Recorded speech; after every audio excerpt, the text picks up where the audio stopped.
بسم اللہ الرحمن الرحیم الصلاۃ والسلام علیک یا رسول اللہ وعلی آلک واصحابک یا حبیب اللہ۔ السلام علیکم ورحمۃ اللہ وبرکاتہ۔ امید کرتے ہیں کہ آپ سب خیریت سے ہوں گے۔ ایک بار پھر آپ کو ہماری نئی ویڈیو میں خوش آمدید۔ جیسا کہ آپ کو معلوم ہے اور آپ نے پچھلی ویڈیو میں دیکھا ہے کہ جنگ موتا کا آغاز کیسے ہوا، کس صحابی کو شہید کیا گیا، کہ یہ نوبت آئی کہ رسول اللہ صلی اللہ تعالیٰ علیہ وسلم نے اسلامی لشکر کو موتا کی طرف روانہ کیا۔ اگر آپ نے وہ پارٹ نہیں دیکھا تو ڈسکرپشن میں لنک موجود ہے، وہاں سے آپ دیکھ سکتے ہیں۔ اور ہم یہاں پہنچے ہیں کہ دونوں لشکر آمنے سامنے تھے اور ابھی جنگ کا آغاز ہونے والا ہے۔ تو حضرت ابو ہریرہ رضی اللہ تعالیٰ عنہ فرماتے ہیں کہ میں غزوہ موتا میں حاضر تھا۔ جب مشرکوں کا لشکر نمودار ہوا تو اتنی کثرت سے گھوڑے، ہتھیار، ریشمی کپڑے اور دیگر ساز و سامان میں نے دیکھے کہ میری آنکھیں چندیا گئیں۔ دونوں لشکر آمنے سامنے آئے اور صفیں سیدھی ہوئیں۔ اسلامی لشکر کی طرف سے امیر لشکر حضرت زید بن حارث علم لہراتے ہوئے میدان کارساز میں آئے اور شجاعت و دلیری کے جوہر دکھائے۔ ان کی تلوار بجلی کی مانند گھومتی تھی اور ایک ہی جھٹکے میں سروں کو جسموں سے الگ کر دیتی۔ مجاہد اسلام کی شمشیر کی تاب کی دشمنوں میں سکت نہ تھی، لہٰذا تیروں کی بوچھار کر کے حضرت زید بن حارث کے جسم کو چھلنی کی مانند مجروح کر دیا گیا۔ حضرت زید بن حارث بہادری سے لڑتے ہوئے شہید ہو گئے۔ حضرت زید بن حارث کے شہید ہونے پر فرمان رسول اللہ صلی اللہ تعالیٰ علیہ وسلم اسلامی لشکر کا علم حضرت جعفر بن ابی طالب نے سنبھال لیا۔ آپ اپنے گھوڑے سے اتر کر پیادل ہو کر لڑنے لگے۔ آپ کی شمشیر زنی کی سرعت اور برق رفتاری سے دشمنوں کے لشکر میں تہلکہ مچ گیا۔ آپ نے دشمنوں کے لشکر کی صفیں الٹ کر رکھ دی۔ کسی بھی دشمن کو ہمت نہ ہوتی تھی کہ اکیلا آ کر آپ سے ٹکرائے، لہٰذا مجموعی طور پر حملہ آور ہوئے۔ اس حربہ میں یعنی اس بھیڑ میں آپ کا داہنا ہاتھ کٹ کر جسم سے الگ ہو گیا۔ آپ نے علم کو بائیں ہاتھ میں تھام لیا، پھر آپ کا بایاں ہاتھ بھی کٹ گیا۔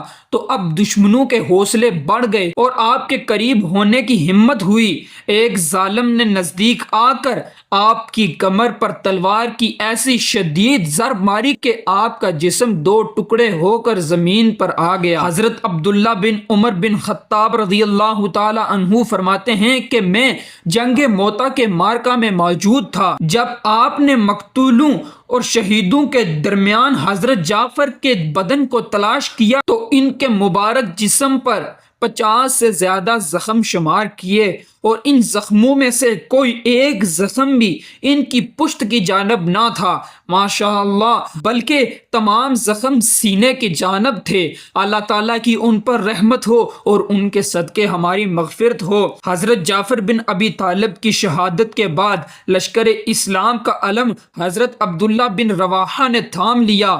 آپ رجز کے اشعار پڑھتے ہوئے میدان کارساز میں مشغول قتال ہوئے۔ آپ بلند آواز سے اشعار پڑھتے جس کا مضمون یہ تھا کہ اے نفس، تو کیوں شہادت میں ذوق و شوق نہیں رکھتا اور جنت میں داخل ہونے میں کیوں دیر لگاتا ہے؟ حضرت عبداللہ بن رواحہ نے 3 دن سے کچھ نہ کھایا تھا۔ ان کے چچا زاد بھائی نے خوب اصرار کر کے تھوڑا گوشت کھلانے کو دیا۔ انہوں نے گوشت کا ایک ٹکڑا منہ میں ڈالا اور دانتوں سے چبایا کہ اسی وقت حضرت جعفر بن ابی طالب کی شہادت کی خبر آئی۔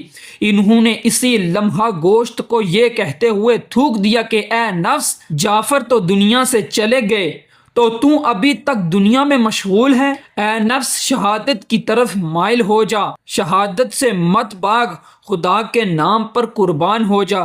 یہ کہتے ہوئے معرکہ پیکار میں داخل ہوئے اور دشمنان اسلام سے قتال کرتے ہوئے اللہ کی راہ میں شہید ہو گئے۔ اسلامی لشکر کو مدینہ طیبہ سے روانہ کرتے وقت عالم ما کان و ما یکون صلی اللہ تعالی علیہ وسلم نے اسلامی لشکر کے امیر کی تقریر کے سلسلے میں حضرت زید کے بعد حضرت جعفر بن ابی طالب اور حضرت عبداللہ بن رواحہ کے نام ارشاد فرمائے تھے، اور یہ بھی ارشاد فرمایا کہ حضرت عبداللہ کے بعد مسلمان کسی ایک شخص کی امارت پر متفق ہو جائیں جب حضرت عبداللہ بن رواحہ شہید ہوئے تب حضرت ثابت بن احرام انصاری نے سبقت دکھا کر علم کو تھام لیا اور بآواز بلند پکارا کہ اے گروہ مسلمین، کسی ایک امارت پر متفق ہو جاؤ۔ تمام نے بیک زبان کہا کہ تم ہی اس کام کو سنبھالو۔ جواب دیا کہ میں اس منصب کو سنبھال نہیں سکتا،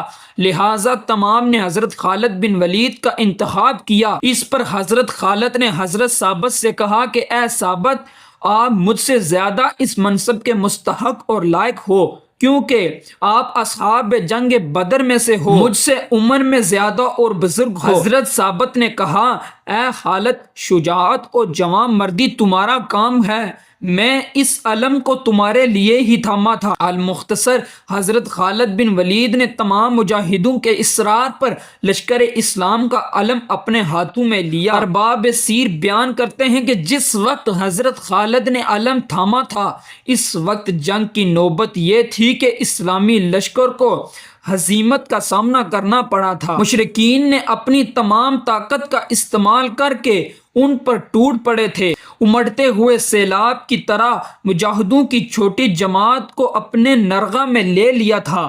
کہاں صرف 3000 کے پردیسی اور بے سر و سامان مجاہدوں کی مختصر فوج، اور کہاں 1,00,000 مقیم اور تمام جنگی ساز و سامان سے آراستہ لشکر اعظم۔ بظاہر ایسا محسوس ہو رہا تھا کہ رومی لشکر کا سیلاب اسلامی لشکر کو تنکے کی طرح بہا لے جائے گا۔ اسلامی لشکر کے اہم شاہ سوار یکے بعد دیگرے شہید ہو رہے تھے۔ لشکر مشرکین کے حوصلے بڑھ رہے تھے۔ اسلامی لشکر کے سپاہی بڑی شدت اور تنگی میں تھے، پیچھے کو ہٹ رہے تھے، منتشر ہو رہے تھے، مایوسی کا عالم چھایا ہوا تھا۔ حضرت خالد بڑی شجاعت سے مشرکوں کے حملے کو روکنے کی کوشش کر رہے تھے اور اسلامی لشکر کو ثابت قدم رکھنے میں کوشاں تھے۔ اس وقت قطنہ بن عامر رضی اللہ تعالی عنہ نے بآواز بلند پکارا کہ اے گروہ مسلمین، جنگ کرتے ہوئے مرنا فرار ہو کر مرنے سے بہتر ہے۔ اس للکار نے اسلامی لشکر میں ایک نیا جوش اور حوصلہ پیدا کر دیا۔ حضرت خالد بن ولید نے لشکر اسلام کو پلٹ کر یک بارگی حملہ کرنے پر اکسایا۔ حضرت خالد بن ولید نے اس نازک وقت میں اسلامی لشکر کے ڈگمگاتے ہوئے قدموں کو سنبھالا اور سب نے متحد ہو کر جوابی حملہ کیا۔ حضرت خالد بن ولید مثل شیر دشمنوں پر ٹوٹ پڑے اور مشرکوں کی ایک بڑی جماعت کو ختم کر دیا۔ ایسا لگتا کہ دشمنوں کے لشکر میں بھیڑ بکریاں ہیں جو خدا کے دین کے شیروں کے سامنے مبہوت ہو کر لقمہ اجل ہو رہے ہیں۔ حضرت خالد بن ولید نے جنگ موتا کے دن اپنی ان گزشتہ غلطیوں کی تلافی کر دی جو مشرکوں کی حمایت میں انہوں نے جنگ احد وغیرہ میں لشکر اسلام کو نقصان پہنچایا تھا۔ جنگ موتا میں حضرت خالد بن ولید کے ہاتھ میں 9 تلواریں ٹوٹیں اور یہ امر ان کی فضیلت بن کر ظاہر ہوا کہ خالد خدا کی تلواروں میں سے ایک تلوار ہیں۔ یہ بات اس مقولہ کے مطابق تھی کہ ہر کام کے لیے ایک وقت مقرر ہے۔ چنانچہ حضرت خالد بن ولید رضی اللہ تعالی عنہ کو سیف اللہ کا جو لقب حاصل ہوا وہ جنگ موتا کے روز کے لیے منحصر اور موقف تھا۔ ارباب سیر بیان کرتے ہیں کہ حضرت خالد بن ولید اور ان کے ساتھیوں نے ڈٹ کر دشمنوں کا مقابلہ کیا۔ آفتاب غروب ہونے پر جنگ موقوف ہوئی اور دونوں لشکر نے لڑائی سے ہاتھ پیچھے کر کے اپنے اپنے خیموں میں واپس ہوئے۔ دوسرے دن صبح ہوئی تو حضرت خالد بن ولید نے علم اٹھایا اور لشکر کو میدان میں اتارا۔ اس دن حضرت خالد بن ولید نے جوش کے ساتھ ہوش سے کام لیا اور صفوں کی ترتیب میں ایسی تبدیلی کی کہ دشمن مبہوت ہو گئے۔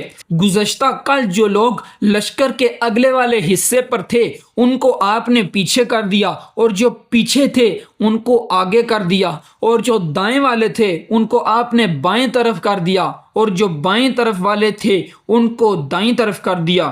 دشمنوں نے یہ گمان کیا کہ آج اسلامی لشکر کی امداد کے لیے دوسرا لشکر آ پہنچا ہے، اور اس وہم و گمان کی وجہ سے ان کے دلوں میں رعب اور خوف پیدا ہو گیا، لہٰذا وہ میدان جنگ میں بزدلی سے لڑے اور نتیجہ یہ ہوا کہ ان کے قدم اکھڑ گئے، پیٹھ دکھا کر رائے فرا اختیار کی۔ حضرت خالد نے تمام دشمنوں کے مفرور لشکر کا تعاقب کیا اور کثیر تعداد میں دشمنوں کو تباہ اور برباد کر کے دلیری اور مردانگی کا پورا حق عطا کیا۔ یہ تھے ہمارے اصحاب، یہ تھے مردان عرب، جنہوں نے یہ ثابت کیا کہ کثرت سے کوئی فرق نہیں پڑتا، اگر سامنے کوئی بھی ہو مگر دل میں اگر جذبہ ایمانی ہو تو تعداد سے اور ہتھیاروں سے اور لشکروں سے کوئی فرق نہیں پڑتا۔ اگر دل میں جذبہ ایمانی ہے، اگر ایمان ہے تو اللہ تعالیٰ آپ کو ضرور فتح یاب کرے گا۔